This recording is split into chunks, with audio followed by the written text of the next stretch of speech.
Welcome to this edition of the Iowa Vlog. We're out at our ocean studio. It's a lovely day. Beautiful weather has returned to the Virgin Islands, and it's a pleasure to be able to share the ninth Mizmor, our psalm, from Dode, our king, both former and returning, with you.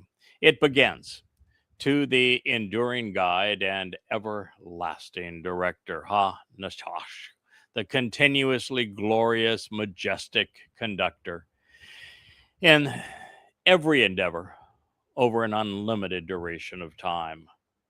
And this was written, at least the preamble now reads, upon the death of the son, La Muth La Ha Ben, over a child dying, a Mizmor.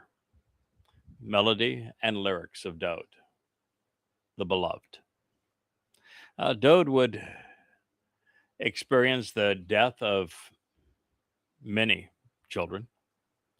Um, the most egregious wasn't a son, but a daughter. Well, not excuse me. It was, I guess, it was a son. His uh, eldest son raped his daughter, and his third born, Absalom, killed his firstborn. Pretty tragic experience. And also, we have the death of Bathsheba's son when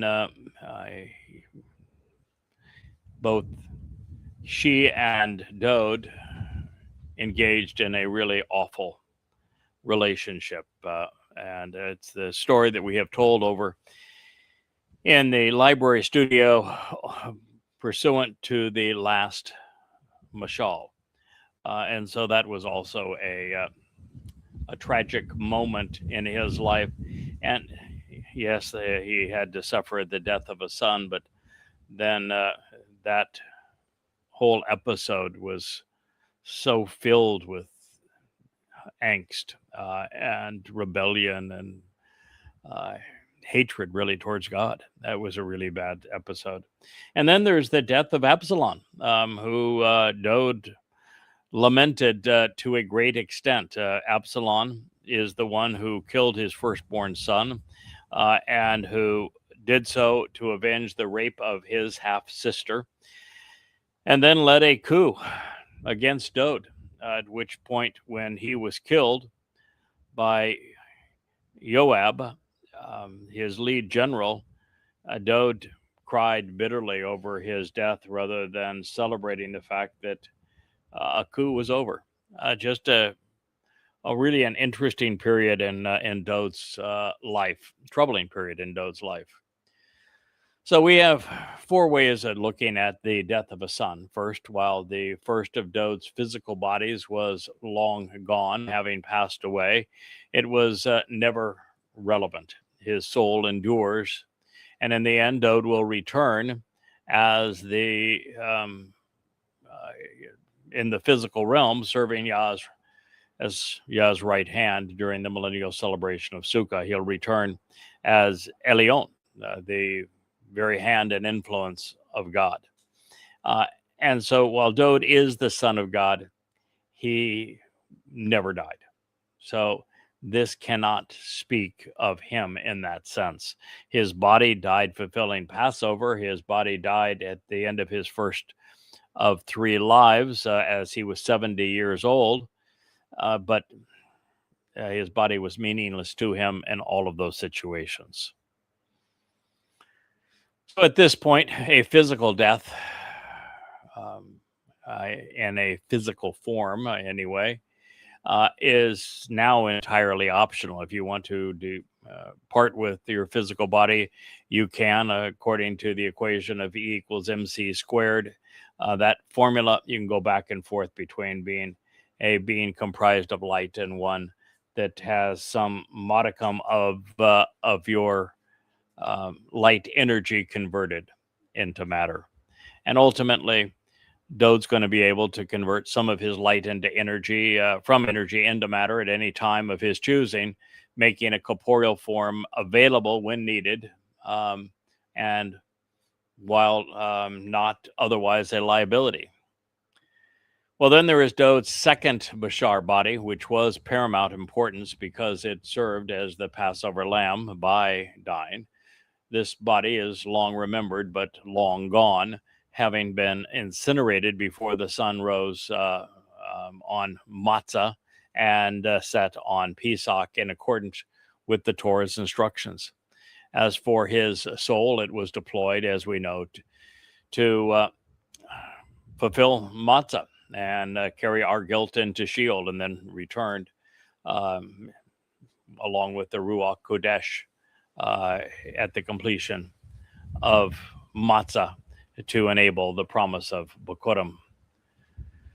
Well, then there's also the children of Yisrael, the sons of Jacob, and the heirs to the covenant. In all manner of speaking, they have died by the millions for having rejected Yahweh. And there was a time when Yahweh said that the sword will never depart from you. And fourth, of course, was one of the great heartaches of life that really anyone can suffer. And Dode would suffer it indeed at least 3 times that we know of. And that is the loss of a child. And as I say, Dode lost 3. His firstborn died on the 8th day. His secondborn was killed by his thirdborn so as to avenge the rape of his sister, and who was Dode's eldest daughter. The third son was then killed for having led a coup d'etat against his father. I guess there was actually 4, because the fourth would be the son that he had through Bathsheba prior to Solomon being conceived and born. So this would have destroyed a lesser man. However, Dode endured, largely because it drew him closer to Yah eventually, as he understood the matters of life and death, enabling God's son to better empathize with his father over these rigors and the pain associated with them. So these are the lyrics. I express my appreciation. Yada. This is with the hey ending. It's essentially yod, which means hand, in a female, feminine sense was yada, or it can be perceived as associated with yada, knowing, the verb. So yada, I know, and therefore I am thankful, extolling what I understand. So yada is either an active feminine influence on a hand, or it is derived from the verb yada, to know and be familiar with. It was written in the Hiphil imperfect jussive, which means that it's a third-person expression of volition. To Yahweh, with my whole heart and my best judgment, I want to recount in writing, Shafar, I have chosen to quantify and record, to proclaim and inform, providing a permanent accounting of all of your wonderful deeds and amazing revelations, Pala, your marvelous and astonishing accomplishments, your awe-inspiring and fulfilling acts, your extraordinary and distinguishing characteristics. Mizmor lyrics to sing, Psalm 9:1. So Dode has risen to the occasion. He has affirmed the reason that Yahweh referred to him as his beloved son and his anointed Messiah, as well as king. His thoughts and his words were devoted to sharing what he had come to know about Yahweh. He was engaged in the most important and beneficial mission in the universe. And considering the fact that we know that Dode had, 48 reasonably good years, and they were followed by a period of at least 14 years where some of that he was in the depths of depression. And I think certainly in the last 4 to 6 years of his life, following an intervention, he came back around. So this was likely written either before Dode fell into the depths of depression, at 56 years old, or after he was released from it and recovered. One of those two. So, particularly relevant, especially in the age of social media video presentations, which we're doing right now, Dode was committed to the written word. No doubt he had a singer's and an orator's voice, but nevertheless, he wrote the lyrics of his songs so that they would endure the test of time. Further, Dode was the lead participant throughout the unification of Israel and during the fulfillment of the Mikra. He was always more than just a prophetic witness, although he was extraordinary in that role. When he chronicles the events transpiring during Pesach and 33 CE, he knows what he's talking about because he endured that pain. So this reads, I will rejoice. I will of my own volition delight, and I will be elated, even jubilant, expressing my admiration, celebrating with you. And I want to sing to your godly name. Mizmor, Psalm 9:2. Dode's clearly embracing Yahweh at this point in his life. It's either, as I say before, he descended into the alcohol-driven depression that spawned the ugliness of the Bathsheba incident, or it is after he recovered from it that he would have been in this mindset. Now, one of the things that I've come to love about our king is that he was not bashful in expressing his feelings. As frustrated as he often was with his fellow man, and sometimes even with God, he came to endure by loving Yahweh. And for all of these wonderful statements of that love, we know that there was mutual admiration. So, as we all know, in the 89th Mizmor, Dode was said upon Yahweh's return that he would be Elyon, essentially all things pertaining to the hand and influence of God. And this was set in comparison to all of the most exalted of the earth. And here we find further affirmation that Elyon is one of Yahweh's titles. Dode's use is consistent with what we find actually throughout the Torah. Most people, especially at the loss of a child, would either blame God and be embittered towards him, or believe that for this to occur, there must be no God at all. And yet Dode searched for and found, then embraced the reason behind death and the solution for it that God had provided. We don't have to die when we die. Our souls can live on. Now, I've come to see life in this way, Dode's way, which is one of the reasons I find his life and lyrics so illuminating, so inspiring. With the proper attitude and with sound thinking, we can learn and grow from, well, every experience, as eventually did Dode, particularly the most difficult one. Now, according to many scholars, having respect for Yahweh's name precludes it from being spoken. And yet, how would that even be possible? Since no one had greater respect for Yahweh than Dode, he routinely sang it aloud. Why would he have written it into the lyrics if it would serve no purpose? Do you think that God would have told us that Yahweh's name was too sacred to pronounce? If that were actually the case, do you think he would tell us, my name is Yahweh, but don't you dare say it? If you say it, you might mispronounce it, and that would really upset me. No, he doesn't say that at all. Like, when he chose a man to introduce his name to us, he chose a man who acknowledged that he had a speech impediment of some sort. That tells you everything you need to know about potentially mispronouncing it.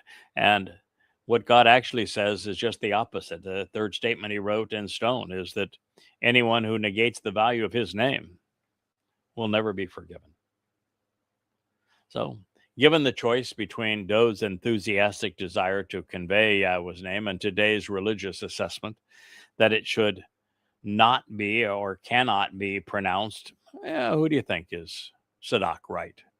And who is Russia wrong? Now, Dode's enemies are compared to those who are averse to Yahweh, threatening his people, or those who would deny what he has accomplished. They are typically religious, but often political. And in most every situation, God's foes, well, they were also opposed to the Son. So the Father's foes are the Son's adversaries. With the turning away of my enemies, those with animosity and rancor towards me, they will stumble back as they are expelled from your presence. To reject Dode is to reject God. To reject God is to reject Dode. Keep that in mind if you are adherent to Judaism or Christianity, because both reject everything Dode represents. There is no Jesus without robbing Dode of his accomplishments and acclaim. There is no Judaism without the same. Now, there is a day of reckoning, a time in which the dividing line between living in God's presence and being eternally banished will be determined by our love for Yahweh's name and our appreciation for what he and his Son have done for us. Upon their return, the souls of those who are not covenant will either be exterminated, expelled, or there is that mortal remnant that will receive the benefit of a second chance through the sacrifice of the Adamah Parah on Teruah. So there was something extraordinarily important articulated here that I suspect most everyone will have a tendency to move right past without notice. Even though I tried to attune everyone to it prior to and after Dode's pronouncement. Those who are opposed to what the Son has accomplished, who are averse to him, are excluded from Yahweh's presence.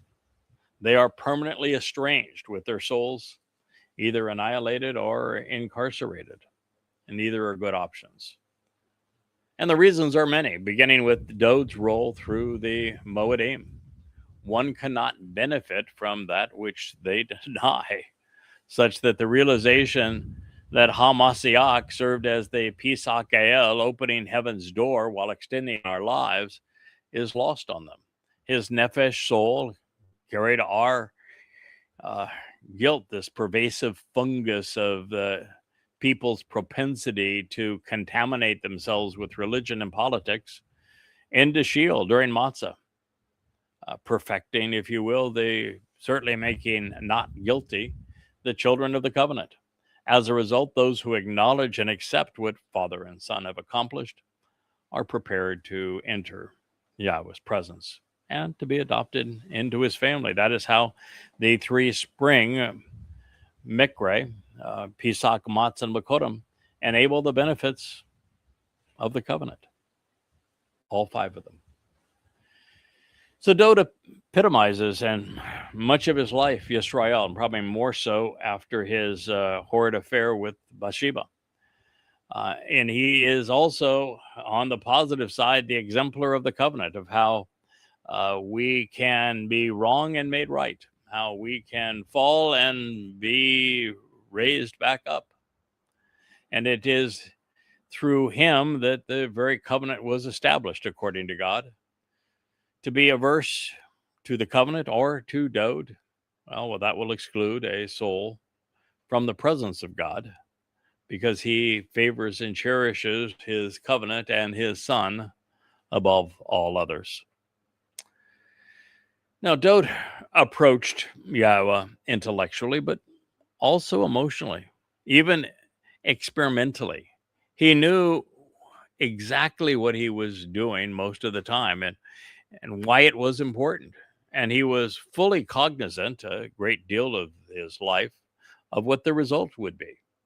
He was a wholehearted participant and genuinely devoted to the relationship. And as such, he engaged doing what his father desired. And those who fail to appreciate this and misconstrue Dode's life and the purpose of the covenant, well, they do so to their own detriment. Therefore, it would be fair to say that we approach Yahweh by what Moshe wrote and what Dode has accomplished. They're hand in glove, aren't they? It is as it should be, really. As it was with Dode, so can it be with us. Yahweh introduced himself to us in his Torah, and he proved his existence through his prophets. He has provided all of the information we need to exercise good judgment, to determine what is right and wrong about God. Now, this process is interactive, with Yahweh revealing and us observing and responding. Both have to happen. God's done his part. Now it's up to you. Now, Yahweh designated and equipped us for this purpose. The 9th Mizmor reads, "For you have acted upon and engaged in my decision-making process regarding my means to resolve disputes." Ashah means to act, to engage, to do, to work. And misvot is a compound of my, to ponder the implications of shafat, which is to decide, to exercise good judgment. And my ability to judge and to be judgmental, distinguishing between right and wrong. Wah, den, ane. We know of the man named Daniel. Well, Daniel would be, my God is judgmental. Den means to judge, to distinguish between right and wrong, to differentiate between true and false. God here, or certainly Dode, is saying that if you want to have a relationship with God, you ought to judge. If you do not judge, you will be judged. It's the opposite of what is presented in the Christian New Testament. He goes on to say, and you have established the approach to the seat of honor, the Kishe. The seat of honor is the mercy seat of the Ark of the Covenant. It is also Dode's throne, and it will be Dode's throne forevermore. The idea that you have restored and established, that is from Yashab, which is deduced from the remnant found in Cave 11 of Qumran. So you have established the approach to the seat of honor, the throne. You have decided and judged correctly. Shafat, Shadak, you have rendered the right decision. You have been just, rational, and fair. This is also from 11 QPS, where Shafat is second person perfect. It's Mizmor lyrics to saying 9:4. So this is about acting upon our best judgment, us making informed and rational decisions. This was and will always be the way that the ultimate judge will render our fate. And if we come to know him, listen to what he has to say, observe what he has written, process it intelligently, act upon it, then rather than being judged, he'll say, hey, you want to sit next to me here on the bench? There is no evidence against you. Obviously, all of it was taken into Sheol to be deposited by Dode. And we can just smile and cozy up and say, that'll be great. The path to knowing Yahweh, therefore, and understanding what he is offering and what he expects in return is not through obedience. It is not through faith. Yahweh provided his Torah, teaching, his Nabi, prophets, and Mizmor, songs, so that we could be thoughtful and discerning in our response to him. As a result, the process to the desired result necessitates listening before speaking, observing, before engaging. The pronouns, I think, are particularly telling in this statement.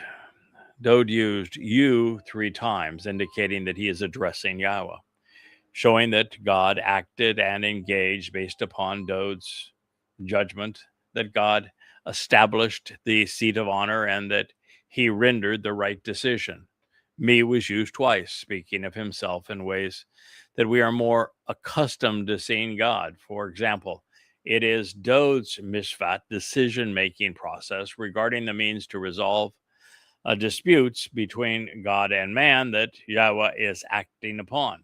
This means that Dode was far more than just the Passover lamb, since the Father was enabling their combined plan. Dode had thought it through. He was determined that by his participation, the most beneficial result would be achieved. Now, this did not come to him until very late in his life. And so he's being highly reflective at this point based upon what he had learned.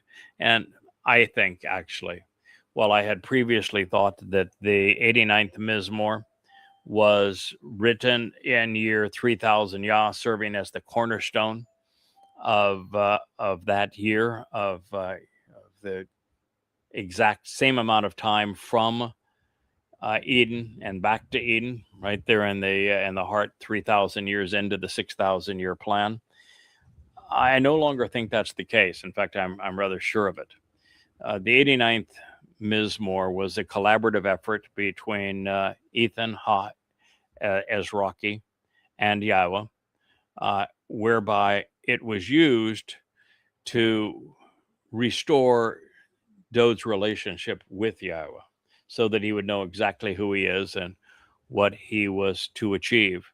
And I think it was delivered at least 4 years and maybe 6 and 8 years prior to the end of Dode's first of 3 lives.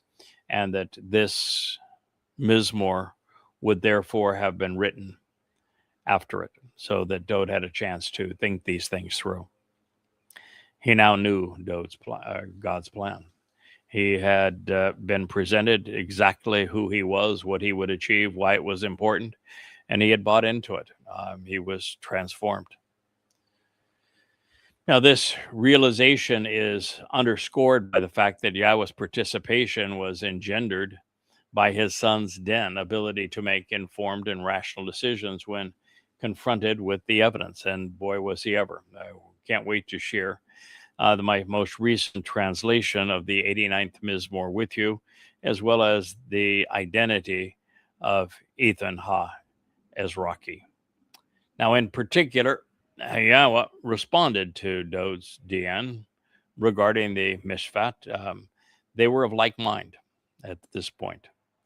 God's means to exercise good judgment and the process Dode was now using to make sound and rational decisions, they were in sync. As a consequence, God Yashab established the proper approach to the Keshe, the seat of honor and authority he had fashioned for his son. We are told many times that the Keshe is Dode's. It is his seat of honor. It will be for all time, for all people, for everywhere, and throughout eternity. And this Keshe, this seat of honor, I have deduced, is in fact the mercy seat of the Ark of the Covenant. That's why I have come to understand that the wings of the cherubim are positioned the same way they were in the most set apart room where the Ark itself was positioned, so that you have a wing that comes out this way and then one that comes this way on the back right hand corner, and on the left hand corner it would be like this, a wing that comes out this way, and the right wing of that cherubim that would serve as the back of the mercy seat, leaving the whole front of it like a chair. And it would be very much like this chair in the sense that I have arms, probably below the camera level here, but I have arms that come out as armrests, and I have a back that would be that the wings would form the armrest and they would meet in the back. I think that is how it is designed. I look forward to seeing it again soon. It'll be brought out of Yirmiya's grotto and placed under the tent of the restoring witness on the Temple Mount somewhere after the Passover in 2030, which I think is the 18th of April in that year. And it will be repositioned not only as Dode's throne, but as the mercy seat to be anointed with the bull's blood and then the goat on Kippurim when Dode returns. So this is the very seat that is, from God's perspective, going to be as brilliant as the sun. So Dode acknowledges that his father's approach is rational and fair, something that he had come to understand after the presentation of the 89th Mizmor. Now, if I may digress a moment, I have found it curious that Dode, approaching under the title of Gabriel, God's most capable and courageous man, provided the full spectrum of what he would accomplish by fulfilling the spring mikre, the invitations to meet, Chag Matzah. When these fulfillments would occur, he told us the exact date that he would fulfill Chag Matzah. And he did so in Babylon. He did so actually accompanied by Michael, one who is right about God, in what was probably 555 BCE.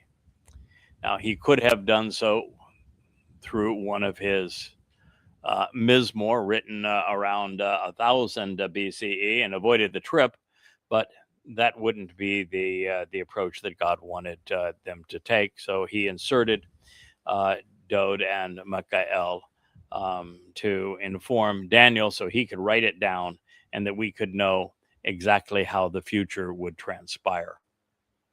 Now, since Yahweh was speaking directly to and through the prophets like Yeshaya, Hosea, Yirmiah, Zechariah, Malachi, it is self-evident why Dode would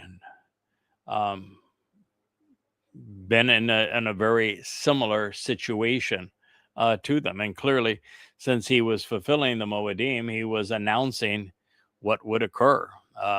And when he met with Daniel, he was in a position to say exactly what would transpire. It dawned on me while reading Den to Judge, because it is the basis, as I have said, of Daniel's name, God judges. It recognizing that Babel is the very thing that we must walk away from before we can be invited into the Bereth covenant. It remains the very place that God cannot appear or be seen. And one of the things I've come to appreciate is Leah and her team's ability to do promotions and branding for the site. I don't know if you've seen it yet, but the video of Sarah and Abraham clicking their heels as they're departing Babylon is a genuine hoot. So anyway, Daniel and Yehudim in Babylon were in the very place that Yahweh will be withdrawing his people. And so Dode was offered the perfect opportunity to explain how that would occur when he visited. And he delivered the message personally. He was actually described as a man, as was Michael, his compatriot. And they presented the prophecy. Michael explained it. Dode presented it in such a way that allowed everyone to understand how these next 7 years are going to play out. And even the date that set the clock ticking 2,000 years ago when Dode fulfilled Chag Matzah in 33 CE, which was year 4000 Yah. And it also speaks to the timing that the two witnesses will arrive to herald his return. So moving on to the next statement, the Goyim Gentiles that Yahweh continually rebukes and reprimands, but not because of their ethnicity, but because they have a propensity to be religious and political. And he calls them foreigners because he doesn't want their religion and their politics to seep into the culture of Israel, which of course it did. I don't think there's any ethnicity on earth that is as religious or political as Jews. So unfortunately, they did not heed God's message. But it is now that they are confronted with the Hellenized Jesus Christ over Dowd and his people, the Israelites, where they stole their birthright. They stole all of the promises. They stole their inheritance. They stole their Messiah. And based on this and their claims that Jews killed their God, they stole their lives, their freedoms, their everything. So the notion, of course, is that Christianity is based upon is ignorant. It's irrational. And that's, of course, why it takes faith to believe it. It is also hypocritical and irresponsible. Many, if not most, of these foreigners were ever ready to complain that Jews, who they protest are acting illegally and do not belong, are ruining their country and trying to take it from them. Now, never mind that their forefathers stole it from the native peoples. Nevertheless, as foreigners themselves, these Gentiles want us to believe that they are heirs to Israel and to God's promises, although God begs to differ. And yet they hate the very race that provided not only the Passover lamb, but the entirety of Yahweh's witness. If these preposterous notions were not interwoven to form a religion, well, no one would believe a word of any of it. Now, this is among the many reasons why Yahweh is forever associating Goyim with Russia, with being wrong. It is why God is disapproving of and will censure so many Gentiles, although there will be many that are brought into Jerusalem in the end. It is why the foreign souls who have been misled and who are mistaken will be exterminated on that day on Teruah, and their names and reputations will be forgotten forevermore. Now, this is sobering. It is also absolute and irrefutable proof that the Christian New Testament's insistence that the promises Yahweh made to Israel have been given to a Gentile church. Indeed, every aspect of replacement theology has no basis in reality. The foundational claim of the Christian religion is torn asunder by what follows.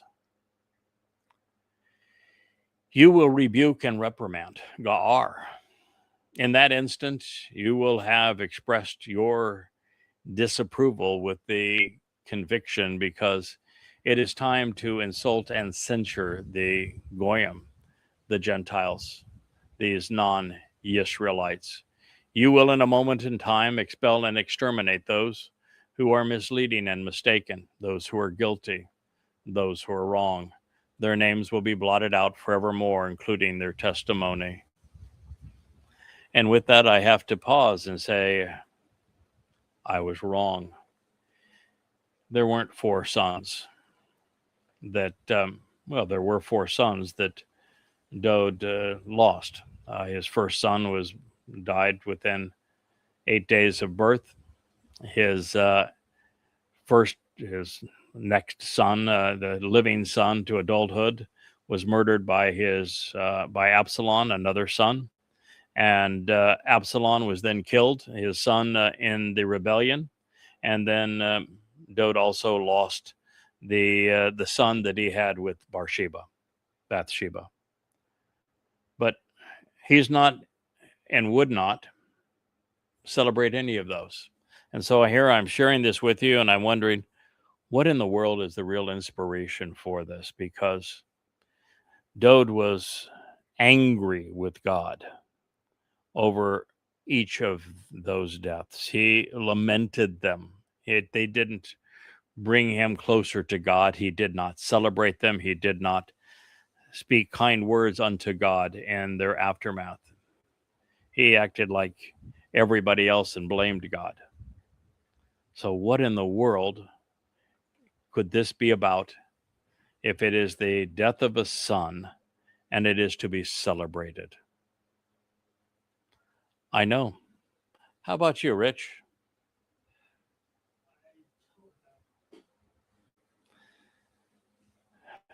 God has many sons, and one of them has been at his side for a very long time.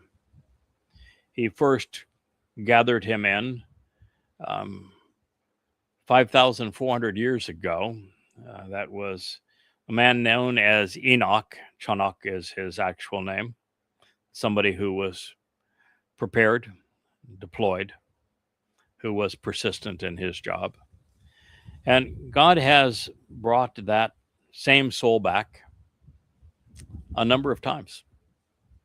The very soul of Enoch returned as Midod when helping Moshe make it through the liberation process. He likely came to coordinate the assemblage of Hebrews that had already turned on Moshe and wouldn't listen to him, so that they were not fighting him at the moment, and then would have helped orchestrate the proceedings pursuant to Pesach and Matzah leading to Bikurim. Little details like where did they get the lambs? Where did they get the hyssop to smear the blood on the door? Who provided all of that instruction to them and made certain that they did it as God had requested? And we know that just days out of Choreb, when Moshe had his meltdown, it was Eldad and Medad that were presented to Moshe, such that he heard that they were filled with the Spirit and they were speaking on behalf of God. And when Yosha ben Nun said, "What do you want me to do?" And Moshe says, "Well, I don't know." He didn't say, "I don't know them." He didn't say, "Who are these guys?" He said, "No, this is something we ought to celebrate." He knew them quite well. They had been together for some time. The third deployment of the soul that is known as Enoch, Chanakh, is given two different names, both names really just descriptive of the role that he would play. Obed-Edom, and then Ethan Ha-Ezraki.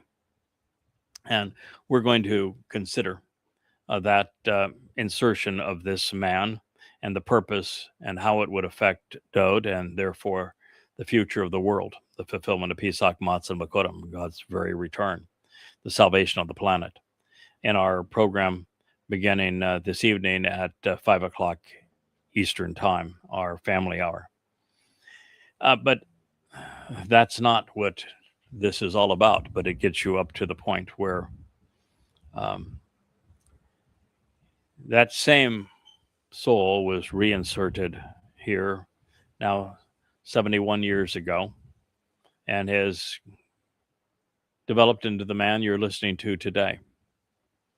I will leave this planet, as did Enoch, as did Elijah, with other covenant members here on Shabuah, either this year or next. But when I return, I too am a son of God. This didn't say the firstborn son of God, which is Dowd. It's the death of a son. I am that son. I am the son whose death is to be celebrated. And it, again, is my physical body that will be given for the very reasons that we're listening to here.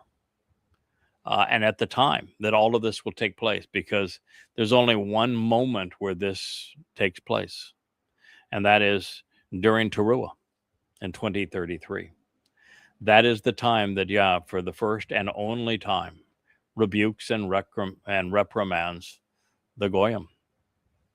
That is the time and the only time that he will, at a moment on Teruah, expel and exterminate those who are misleading and mistaken, the guilty and wrong among the Goyim. It is the time that their names will no longer be remembered, when they will be blotted out. And so the death of a son that he is speaking of so gloriously, so joyful, is mine. And although I serve as his segregate father,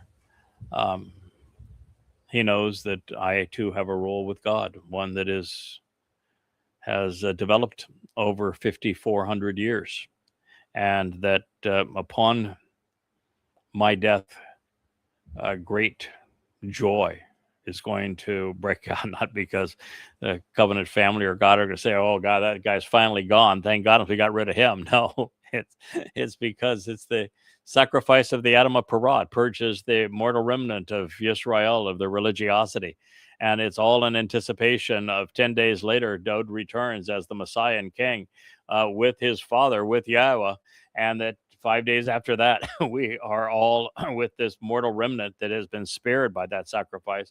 We're all allowed back into the earth, restored into conditions of Gan Eden. And well, Eden means great joy. That's why he's singing this so joyously. Everything is restored. So that is what he is talking about. That there will be a moment in time where all of this will take place exactly as it has been laid out. We will finally rid the world of the religions of Peter and Paul, of Akiba, of Akiba and Maimonides, of Mohammed, of Karl Marx and Lenin and Mao and Stalin. That'll all be gone. There will be no more Christians, no Haredi, no Muslims, no Marxists. And the conditions that existed in Eden, great joy, will be returned. And that is what God is addressing at this very moment. It is quite honestly, it'll be the greatest show on earth. There'll be nothing anywhere close to what we'll witness on that day. God's not only going to bring a remnant of appropriately attitude, the mindset, goyim, into Jerusalem to be purged so they can work during the millennial Shabbat, but also the Jews who are not overtly religious or political that can be purged of that stigma. They're brought in. They all receive the benefit of the sacrifice of the Adam of Parah. And while that is occurring so that they're cleansed and prepared to be in God's presence and prepared for Dowd's return as king, God is removing all traces of religion and politics and militarism and conspiracy and anti-Semitism from the planet and terraforming the earth back into the conditions of Eden, all on this day. Well, taking all of those who have come against Israel, incarcerating them in Sheol, and those who don't have the wherewithal to benefit from the sacrifice of the Adam of Parah, they're being incinerated. That is the nature of this rather extraordinary day, and that's why Dowd is celebrating it. And it is as it should be, and it is as it will be. Now, in this statement, every verb was scribed in the perfect, meaning that there is a time when this will come, and we know that it will all manifest over the period of 24 hours from sunset on Teruah, the Friday evening, the beginning of a Shabbat of 23 September of 2033, running through sundown on the 24th, the Shabbat of that day, even to the backdrop of a full solar eclipse. And that is when the memory of all of those who have come against Israel will be blotted out. And it is an everlasting promise that God has made for us. So the days of the overtly political and religious, conspiratorial and anti-Semitic are numbered, at least here on earth. The adversary will cease and be finished. It'll be the demise of not only Satan, but the one he has possessed at this time, which is Donald Trump. In a state of ruin, deserted and wasted forever. Additionally, you will uproot and destroy cities and shrines and temples, such that the remembrance of them ceases to exist. Well, we have another affirmation that the death of the son he is celebrating is that of the Adama Para Yada, the Nakar, the Choder. And he is, as he gives his life, and Yahweh does all these marvelous, miraculous things around the celebration of the sacrifice of the Adama Para, which is orchestrated by Elia on his return, then God is going to cause all remembrance of the cities and shrines and the like to disappear. Now, will there be some cities that remain? And maybe. I think there'll be so few people that there won't be a need to be concentrated in cities. I think we'll be in far more rural in terms of the space that we have to spread out on the earth. I know, as for me, no chance. I'm going to move into a city. I really like what you can see. This is what I like: the great open spaces all around us, and that is what will remain, because the cities, the shrines, and the temples are going to be uprooted and destroyed. And God must do that to return the earth back to the conditions of Eden. And the first act in that regard is that it is Hasatan, through his corporeal manifestation, Donald Trump, who will arrive in Israel. I think it's the 29th of January in Ramadan during the year 2030. He will make his pronouncement that he is a god on the Ides of March of that year. We arrive then in April 18th on Passover. And over the next three and a half years, it's Satan versus the witnesses. And of course, far more people will be allied with and supportive of and championing Satan than either Elia or myself. And ultimately, this will end in the final sacrifice, the sacrifice of the Adama Para, this bloody red man of the earth who is a productive bull from God's metaphorical perspective. And they're going to crush my body. It's going to be a gruesome sacrifice. But God then is going to use that sacrifice as a burnt offering, where he's going to release copious amounts of water from underneath the Temple Mount, and the combination of the cleansing waters and these searing flames of the fire, and they all mixed with the ash and its cleansing properties. All of those who he has gathered in Jerusalem around the Temple Mount are going to be purged of their politics and religiosity, so that they're prepared to enter this restoration of the earth into the conditions of Eden. It's going to be a marvelous experience. And all around us, it'll be fires incinerating all of those who have come against Israel, all traces of religion and politics, conspiracy and anti-Semitism, militarism. And in this place, you're going to witness God literally transforming the earth into a perfect and pristine environment. It's going to be extraordinary. It's only 7.5 years from this time. So that's what Dode's celebrating here. Isn't it amazing? Live and learn. You would never have known this simply translating a Mizmor 10 years ago, even. In fact, 5 years ago, I probably would not have been able to do this. And I translated the first volume. This is the last chapter of the first volume of Coming Home. I think I probably would have done this translation and written this analysis, every bit of 10 years ago now, maybe further, could have been 12. And it wasn't until 2 years ago that we began to learn of the story of the Adama Para. And now every day, literally every day, is a godsend of insights that prepare you to be able to explain what it is that we're seeing, what it is we're hearing from God. So for the earth to return to the conditions enjoyed in Eden, the adversary who encouraged Adam and Chava to rebel against Yahweh must be stopped. And his last move is to strike out at God's representative, the man that he chose long ago as Chanuk, who he has redeployed over time.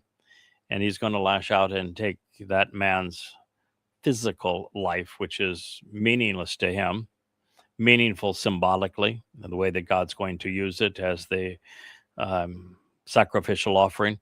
But it is a body that is readily discarded and replaced, and that's really all I'm offering in this, other than the willingness to endure the process and to trust God through the process and to realize all the good that's going to come as a result of this. And through the ages, we've come to know much more about Hasatan, how he manifests himself in religion, how, here he is literally embodying Donald Trump. I came to recognize that a year and a half ago and made a series of pronouncements about it, wrote a book. It's the most recent book that's been published. It's called Time of Trouble. It's the volume 9 of Yada Yahweh. It's available free at yadayah.com, as are all 35 books there. And I was able to prove from the prophets, the Toraless one, this great betrayer, the man that's going to destroy his country, Israel, and the world, is in fact Donald Trump. And which means that he's not going to die anytime soon, as much as we'd probably all like that to occur. But, when I came up with that estimate regarding him, based upon the prophetic portrayal, where the timing and his attitude made it, just absolutely irrefutable that he's the man fulfilling this prophecy, that I was reluctant to share it, not because it wasn't obvious, the prophets made it obvious, but because he was not only 79 years old, and I didn't see how in the world a man that took that poor care of himself would even last another 8 years at the time, now just over 7.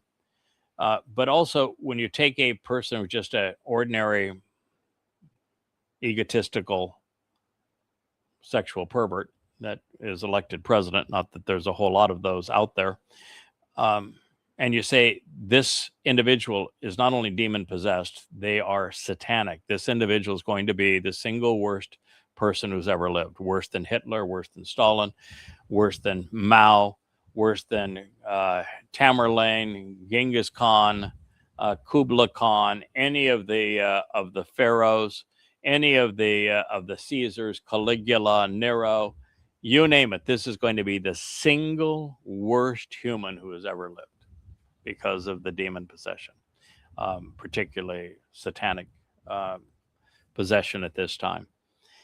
And, you realize that it was Christian MAGAs that elected him president and that are worshiping him as a Messiah. You're just looking at this and said, oh my goodness, it is exactly as I had thought. When I wrote my the 5 volumes called Twistianity, it used to be called Questioning Paul, it became obvious to me, because Paul was demon possessed and he was political and also religious, and he was a confabulator. There's no correlation between what he said and reality, just like Donald Trump, and exceedingly egotistical, and by his own admission, a sexual pervert, that there was going to be very little difference in the personality of Paul, and then Muhammad, who I wrote 5 books about as well, who was all of those things and worse, and the person who would be known as the Antichrist, this Toraless betrayer, who now I know to be Donald Trump. And when I made that pronouncement in November, over a year ago, I had no idea that he would be this bad this soon, or there would be such overwhelming evidence that it's true, or that Christian MAGAs in spite of all that he has said and done, would continue to support him as if he were a messianic figure. But it's all worked out exactly as the prophets foretold. They have never been wrong. So all of these individuals that have been inspired by him through their religious, that'd be all Muslims, all practitioners of the Haredim strain of Judaism and Muslims, they're all going to go, as well as all Marxists. They are incompatible with the conditions that God foresees for Eden going forward. And therefore, to transform the earth, he has to purge the earth prior. So they had a bad run, some 6,000 years of mischief and mayhem, but it cannot continue. And by the way, that all was by design, because it was actually God who caused the fall of man, because Adam failed in the things that God was looking for. He was not particularly observant. He was fairly lethargic and didn't engage and wasn't responsive.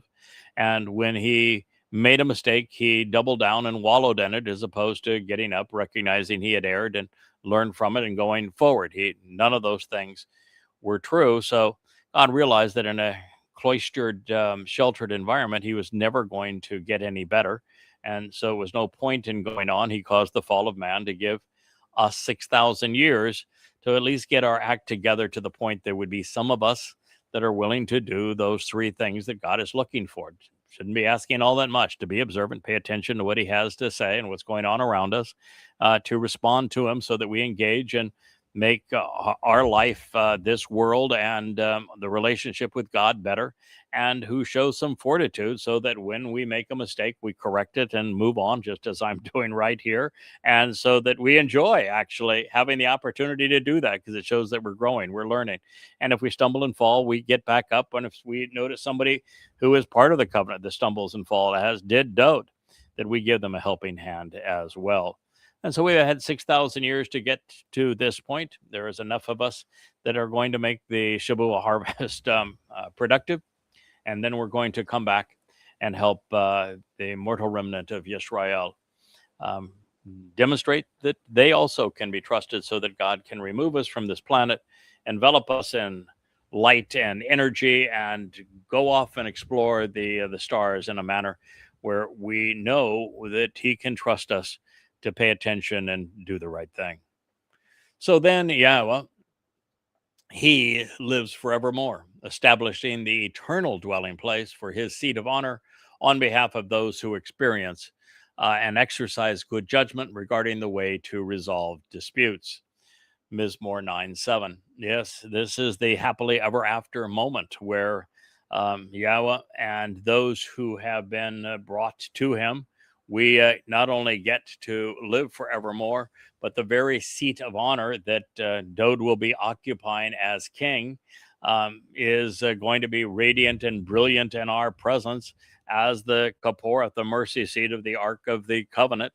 And then all of us are going to be in this marvelous abode that God has created. This is incredibly marvelous dwelling place that is established here on earth and then in the universe thereafter. It's going to be this ultimately extraordinary circumstance. So after the adversary is gone, the fun begins with evil expunged. The children of the covenant will camp out with our Father, as will the mortal remnant, who will have a chance to teach, guide, and lead by example. And we're not going to have to worry about snakes lurking in the grass. All the while, we have been afforded yet another affirmation that, the seat of honor awaits Dode's permanent presence on it, and an audience of those who, along with him, ultimately come to exercise good judgment. So God is really smart, and he doesn't seem interested in wasting time surrounded by a bunch of dummies, and therefore we all must think our way to him.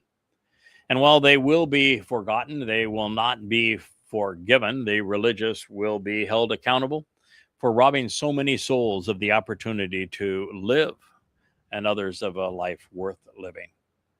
This continues to read, then he himself will execute justice on this perverse and confused world, doing so correctly and fairly, judging the nations and the people who are religious and political in a straightforward and equitable manner in conformance with the established standard. This is Psalm 9:8. And here, I have some additional knowledge and have come to realize that Yahweh doesn't do anything himself. And so when he says he himself here, the likelihood is it's not Yahweh by himself. Yahweh chooses to engage with us through us. He chose to fulfill Pesach, Matzah, and Bakurim through Dod. He will fulfill Shabuah and Teruah and the approach to Kippurim through Yada, his Nakar. And it is Dod who is king of forevermore during Sukkah. He spoke through the prophets. When he tried to speak directly to us, it turned out very poorly. And he says, I won't do that again. So he is going to judge those who have been counterproductive the same way he has done everything else. And it will be through those that he has chosen to accomplish his means. And in this regard, it isn't going to be Dod. I mean, he's actually saying he himself, so it's somebody else. And if we pay attention to the song, the person that's going to have this responsibility, now acting under the tutelage of Yahweh, under the guidelines of Yahweh, doing Yahweh's will, but it's going to be that son who has passed on this day, who will be brought back to life, of course, immediately, because his soul will continue. And that particular individual knows Yahweh's standard, has spent a lot of time with God, and is exceedingly judgmental, which will probably work in this particular case. So we have considered these revelations, which indicate that Yahweh will delegate the business of judgment. We normally would have thought, and I would have thought, and actually wrote 10, 12 years ago, that it'd be delegated to Dod, but that's not the case. I mean, we can pretend, okay, God's going to delegate to Dod, he's king, and the king is going to delegate because, well, kings don't do that kind of business. They have teams of people who do, and that's going to be the case here. The firstborn is going to give the job to the otherborn, is the way it's going to work out. So we're going to find that this will be the fate of the Leom, the wayward nations. And when judged, there is no favorable outcome. It's one of two, actually, it's one of three eventualities when judged. You're either judged and it's determined that you were the victim of religion and politics, and you were not a promoter of it, nor did you victimize others through it, and your soul simply ceases to exist.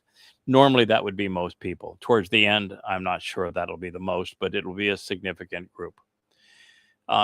The second is those who were deliberately misleading.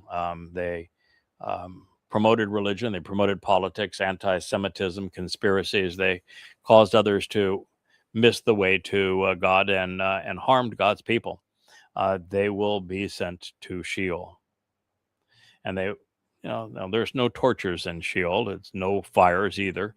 It is just a perpetual place where there is no escape, and where souls will remain forever estranged from the rest of us, so they can't bother us. And then there is a third group. And that third group will also end up in Sheol, but not immediately.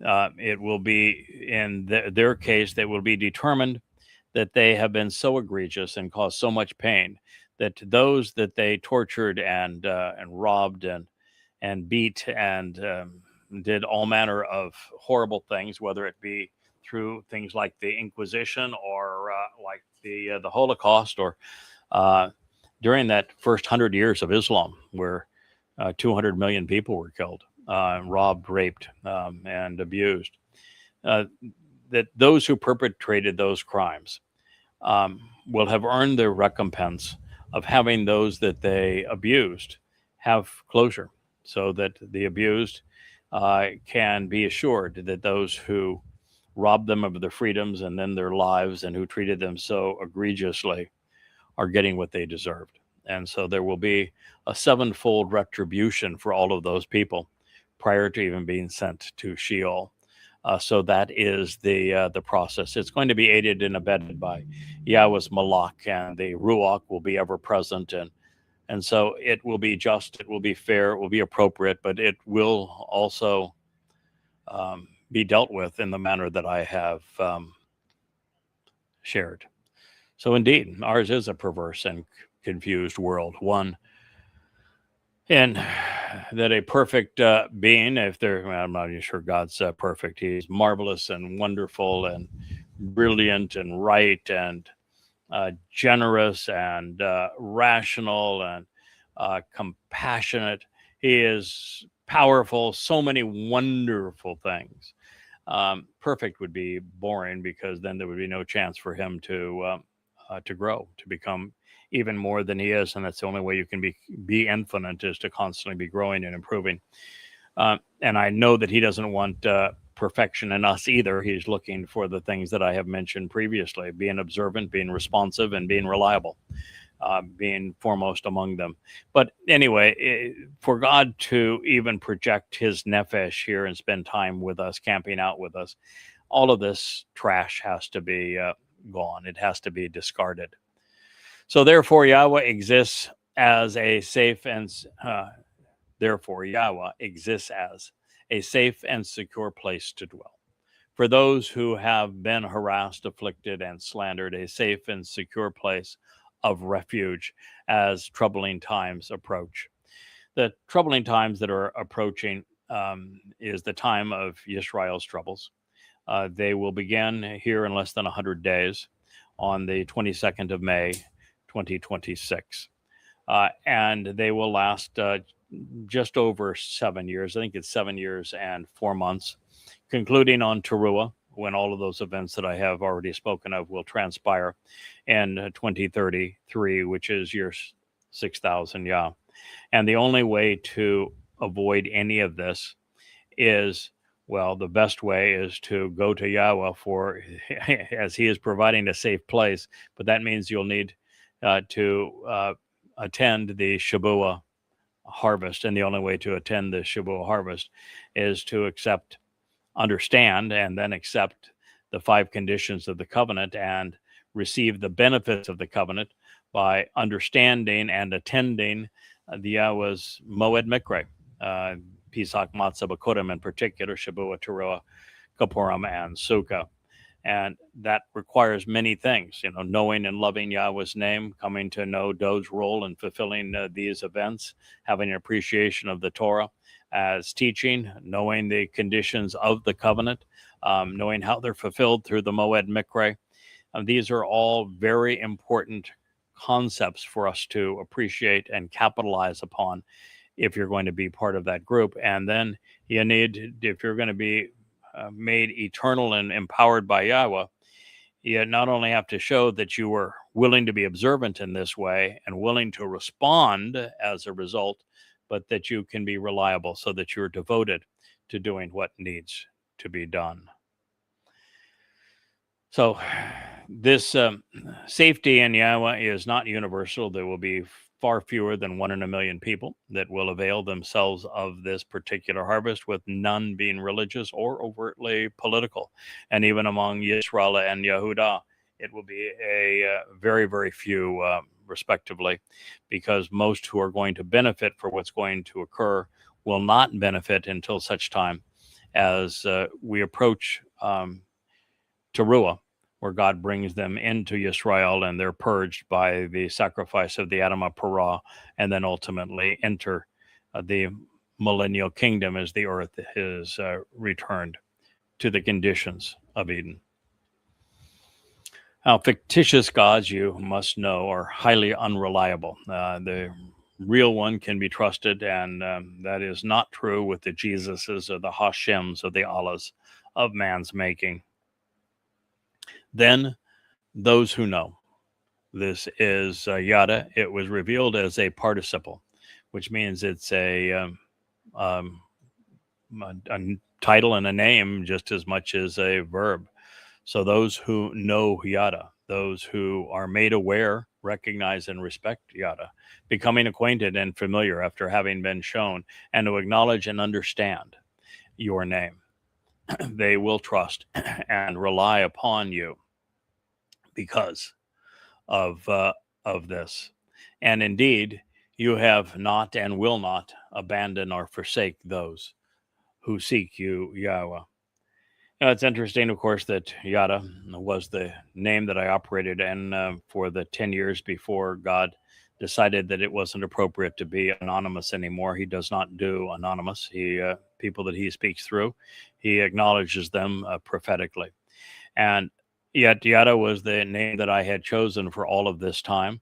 And as it would transpire, the name, which means to know, became a title and a name. And it was this same fellow that reintroduced Yahweh's name to the world. He was the first to determine how it was properly pronounced and prove it. You can read that proof in the first volume of An Introduction to God, again at yadayah.com. And again, all free, yadayah.com, An Introduction to God, Volume 1. I prove the proper pronunciation of Yahweh's name. And I demonstrate that a respect and reverence for Yahweh's name, a love for Yahweh's name, is the essential first step in developing a relationship with him. So these are all things that were properly attributed to Yada. You can look at any one of these books. This happens to be one from that first series of An Introduction to God. This is Volume 3, but they're all presented under this title, Yada, to know Yahweh. And so that is what this says, Yada, Yahweh. Worth the read, but only if your soul matters to you. So the benefits that we have been discussing, they await those seeking Yahweh, and they are not afforded to any others. And that is going to exclude all Christians, Haredi, Muslims, and Hindus, as well as Marxists. At the very least, those who seek to know the living and true God must do so by name, and that is the very, very least. There is no approaching God without respecting his name. And of course, there is no merit whatsoever, and it's actually a liability to know and speak the name of Jesus, Allah, Hashem, the Lord, or any of these. It all comes down to Yada, Yahweh. His Torah is the place to find Yahweh, to come to know him, to appreciate what he is offering, and to understand what he is requesting in return. The only question is really one of desire. Do you have the want to? Do you care about what's best for you, your soul, and those you love? Are you willing to invest the time to learn the truth? Are you willing to engage and help others after you? Are you willing to earn God's trust? Are you sufficiently rational to accept Yahweh's offer once you are aware of it and you respond to it? You should want to sing, this says again, to Yahweh. Ah, what a wonderful close. You should want to sing to Yahweh, who establishes a dwelling place on Zion, along the signs posted along the way. Of your own volition, choose to report among the people and family. As done. Mizmor lyrics to sing, Psalm 9:11. So, first of all, we'll find the covenant home on the summit of that ridge line of Zion, which is Moriah and the Temple Mount. And it is along that ridge line between the city of Dod and Dod's home and Yahweh's covenant family home at the top of Mount Moriah that these signs are posted along the way that tell us the way to come home. And God is going to establish his ultimate dwelling place right there with us during the millennial Shabbat, as the clutter of the Temple Mount and the Islamic scars are removed. Initially, the tent of the restoring witness with the Ark of the Covenant will be placed there once the rubbish is cleansed away. And then after that time, we should expect to see upon Dode's return the ultimate family home built likely out of light and energy. This is what awaits those who embrace Yahweh's name and accept the terms and conditions of the covenant. But as I have said, God wants more from us than just to know what He's offering and expects in return and act upon it. He wants us to choose to engage, to make the world better, to be about the family business, which means you should choose to report among the people and the family what He has done. Whether what He has done is Dode, Yahweh, or this son who is offered on this day, it all matters. It's all a collaborative effort. And this is the prime objective. It's not just knowing the truth, but it's engaging and making a difference in our world, making a contribution. So when you meet Yahweh, you don't feel like, a deadbeat, that you were just nothing but pure gratitude on His, or pure work on His part, where He did all of it and you're just there by a thread. Don't you want to be able to show up and with God, knowing that you made a contribution, with God smiling and saying, that was really some good work you did there. I appreciate it. Look at all of these additional souls that are here because you reported this news, because you engaged, because you made a difference, because you showed me that you wanted to be part of this family and contribute to it, which is why I trust you to be here with me now. So it's the desire to sing and share what we have come to know. And it should flow out of us like a spring of living waters. It is why these words now appear before your eyes. So no matter how majestic the name, how melodious the song, how marvelous the lyrics, how lovely the home, how magnanimous the deeds, or how compelling and beneficial the report, if you don't acknowledge and accept the offer, then it is all for naught, at least for the recalcitrant troll soul. So it's important that you not only embrace the name of God, the sacrifice of His Son, and what's going to transpire between now and His return, but all of the lyrics that Yahweh has provided for us are reinforcing, edifying, enhancing, empowering. And we should not only accept them, know them, appreciate them, grow from them, but also share them. It's important to know that Yahweh has but one home on earth. It is Zion. It's the ridgeline that runs along the crest of Moriah from Dode's residence to the summit. If you're looking for God, do not bother with the Vatican, with Mecca, or America. You will not find Him there unless you're searching within the Torah. If you are not already on the right side of these words, well, I hope you consider them again until you are. If you're ready, then as we approach this next statement, be mindful of the fact that God, any God who would forgive and then forget the circumstances surrounding those who have horrifically abused His children, torturing and killing them, is neither just nor compassionate, neither fair nor loving. And since Yahweh is all of these things, He will do the right thing, which is to expose, judge, condemn, and punish those who have tormented His people, even if He does it through a surrogate, a person of His choosing. Along with those who have encouraged them, there will be recompense.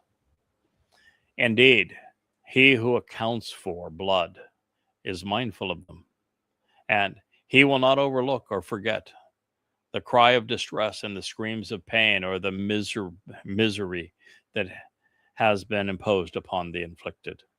Lyrics to sing, Psalm 9:12. This is essential. It's important that you know that there is more to judgment than the simple heaven and hell. In fact, as I have shared, very few people are going to heaven. Hell up to this point has been fairly sparsely populated. Most people's have their souls simply extinguished upon their death, no reward, no penalty. As we move towards this, through these next 7 years, it's going to be really brutal, and a higher percentage are going to earn Sheol. But it isn't just for the guilty, for those who have promoted religion and politics. It isn't just the choice of the extermination of of their soul, or the incarceration of their soul, because God's going to remember. He's going to make certain that there's recompense for the most egregious abusers. And in their trials, we're going to see those that they victimized get closure by knowing that those who tortured them were ultimately held accountable. Should you have wondered if God has witnessed the agonizing pain inflicted by, well, a Catholic inquisitioner, a European concentration camp guard, or the Islamic terrorist, well, now you know. And if you were concerned that the governments, religious institutions, and citizenry that justified it, that capitalized upon it, and allowed them to get away with murder would be held accountable, well, your mind can be put at ease. That will be the case. While it is politically incorrect, it is absolutely true. To love, we must know what, when, why, and how to hate. One cannot be merciful without opposing that which is contrary to our Creator's testimony and opposed to our best interests. To engage in this regard, we must know right from wrong and appreciate the power of words, allowing Yahweh's testimony to work as it has always been intended. Once we have done as compassion requires, we ought to trust Yahweh to complete the job, doing as he has promised. There is life in these words. Christians are wont to see their Jesus returning in a flowing white robe with outstretched hands, welcoming the world to him. Muslims believe that Allah will engage at last and he will kill all the infidels, beginning with the Jews and then the Christians, but neither of these are going to occur. But as is the case with all religious deceptions, there is an element of truth that runs through both myths. God is returning and he will welcome his family with outstretched arms. However, most of the family, in fact, all of the family that he is going to welcome will have already capitalized on the preceding two harvests, and those that will greet him on his return with Dode will just be babies purged of their religiosity, given a second chance. And for them to have that second chance, all others must go. So as much as any, I think this was one of the reasons that Yahweh valued his relationship with Dode. It says, you have chosen to be generous and to favor me, Yahweh. By choice, you have seen my tremendous dedication to accomplishing the mission of being a witness, and my frustration over the abuse that I have endured as a result of responding and accomplishing the goal from those who dislike and shun me, so as to lift me up on high, honoring and exalting me from the gates of death. Psalm 9:3, 9:13, I should say. Dode is the most maligned man in human history. The rabbis demean him, the Christians rob him, and he is he's been the product of identity theft, because there is no way to create the religions of Christianity and Judaism in particular. Without Judaism, there is no Islam.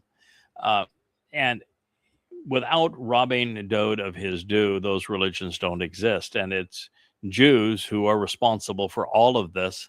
And so Dode is saying, you know, God, you've been generous to me, even though, as I have dedicated myself, and he did, at the end of his life, he made the commitment that he would fulfill in his second of three lies, Pesach, Matzah, and Bekurim. And so when he did what he was called to do, that's the point in time where the religious turned on him. And so it's God who is going to lift him up, exalting him, and eliminating those who robbed him of his dignity through Christianity and Judaism. So I wasn't the first and won't be the last to have been blindsided regarding the malicious shunning of Dode, and yet it's hard to understand why our collective ignorance is so pervasive, especially considering how prevalent this message has been throughout the Mizmor, throughout the Psalms. For this concern to be emphasized in this manner by Yahweh, it's clearly something he wants us to know, so that we can do whatever is required to counter its derogatory effects. So in this case, it's hard to imagine a more difficult situation or dire result. The religious have done themselves irreparable harm by denying Dowd his due. He is no longer considered the shepherd of God's people, the beloved Son of God, or the Messiah, and yet it is Dowd who is the chosen one, the King of Kings, who will return with Yah on Kippurim to reconcile his people. Moreover, Dowd saved them, saved all of us, serving as the Passover lamb, perfecting the willing by removing our guilt on matzah. Dowd is the prophet and inspired lyricist who most endeared himself to Yah. He is the living embodiment of the covenant. And yet, tragically, Israel has reduced David to a God-forsaken star on their flag, sullying his reputation with the very symbol that Gentiles, through their religion, politics, and conspiracies, used to demonize and dehumanize Jews during the Holocaust. Making matters worse, the Kibbutz, who is the revered father of Judaism, promoted a false Messiah rather than accept Dowd. And then Maimonides made the anticipated arrival of an unknown Messiah one of the 13 principles of his religion. And to this day, rabbis deny the fulfillment of Pesach, Matzah, and Bakodim, as well as the Shabu and Teruah harvests. I'm being given a message from Rich that we've gone much longer than we would normally go, and part of it is that I didn't have the opportunity, since I'm spending all of my waking hours trying to conclude this book that is now becoming part of our Yahweh Vlog program. And so I didn't look in to see how long the 9th Mizmor is. So I don't know if I go another 5 minutes, do I reach the end and we have concluded that volume, and we can move on to volume 2 of Coming Home? Or am I only halfway through and it would be the stars will come out before I finish, is the question that I don't know the answer to. So a little help in that regard would probably be a good idea. But the fact is that we do have a show tonight. It usually goes 2 hours or more. And as a man who wasn't as young as he once was, 5 hours is more than the voice can handle in a single day. So I'm going to get a okay. Okay, so I'm being told that I'm a ways from finished, that there'll be enough for an entire show to conclude the 9th Mizmor if we conclude this here. And this is really a wonderful place to bid you adieu, to recognize that weather permitting, we'll be back out here on this patio on Monday, that we'll have a chance to have a really inspiring show this evening during family hour, and we can conclude volume 1 of The Voice of Coming Home early next week. I thank you so much for listening. Good day.